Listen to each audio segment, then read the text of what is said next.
आज मैं पुनः संस्कृत हिंदी बोध चैनल पर उपस्थित हूँ। संस्कृत बोध चैनल से बच्चों को बहुत बड़ा लाभ होगा और तकनीकी ढंग से सारी बातें बताई जा रही है। बात यह है कि बच्चे ध्यान देंगे और जो बोर्ड पर लिखा जा रहा है उसको भी कॉपी में यदि लिखेंगे तो उनको ज्ञान हो जाएगा। अभी मैं संख्यावाचक विशेषण के प्रयोग के बारे में मैं बता रहा हूँ। एक दिन मैं एक शब्द के बारे में बताया था, दूसरे दिन द्विशब्द के बारे में बताया था, तीसरे दिन त्रिशब्द के बारे में मैंने बतलाया था।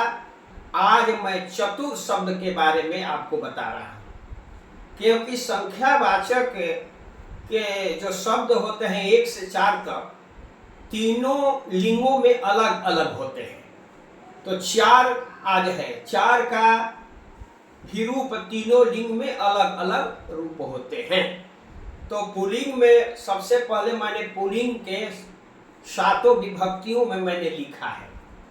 पहला रूप आप देख रहे हैं चत्वारः, चतुरः, चतुर्भी, चतुर्भ्यः, चतुर्भ्यः, चतुर्णाम, चतुर्षु।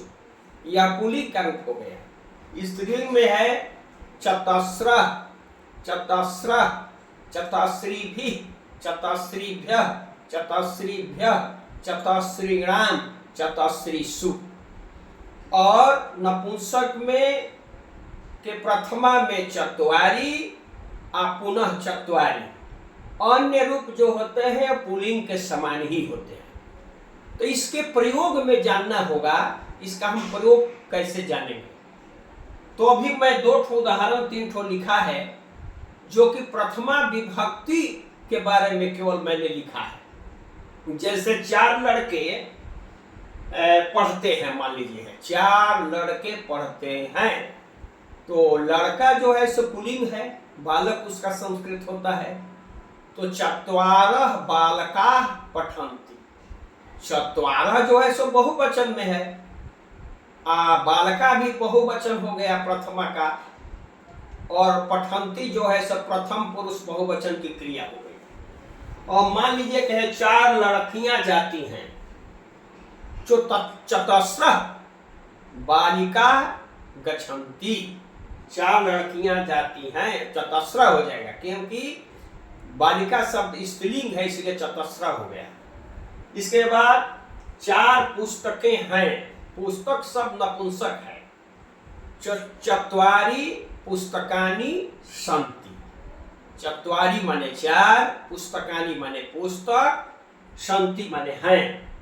और इस रूप को याद करने के लिए 2 मैंने ऊपर सूत्र के रूप में दिया है कि 4 शब्द का रूप आप कैसे याद करेंगे।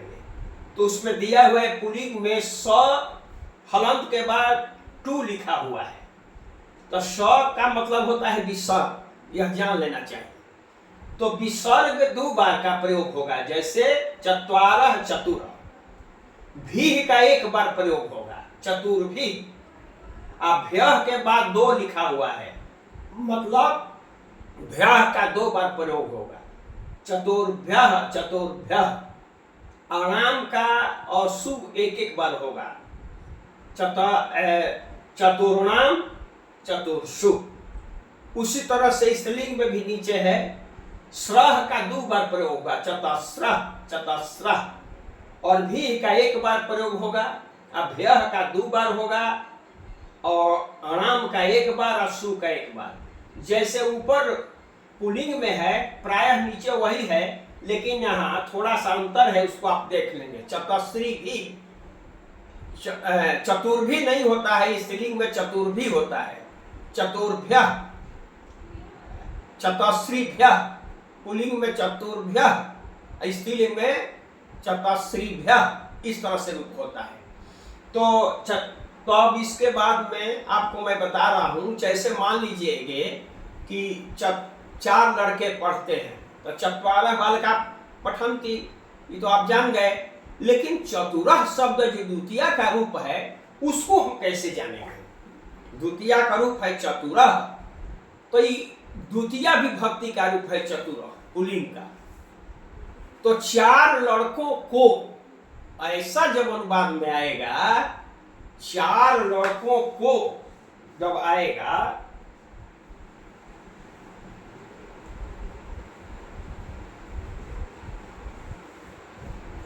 मान लिया कि 4 लड़कों को, 4 लड़कों को, ऐसे मान लिया गया द्वितीया का रूप, तो यहां लिखा जाएगा चतुरः बालकान, बालकान लिखा जाएगा, चतुरः बालकान, क्योंकि द्वितीया बहुवचन का रूप है, आइए द्वितीया बहुवचन का चतुरः रूप हो गया है। मान लीजिए आ गया 4 लड़कों के द्वारा, 4 लड़कों के द्वारा,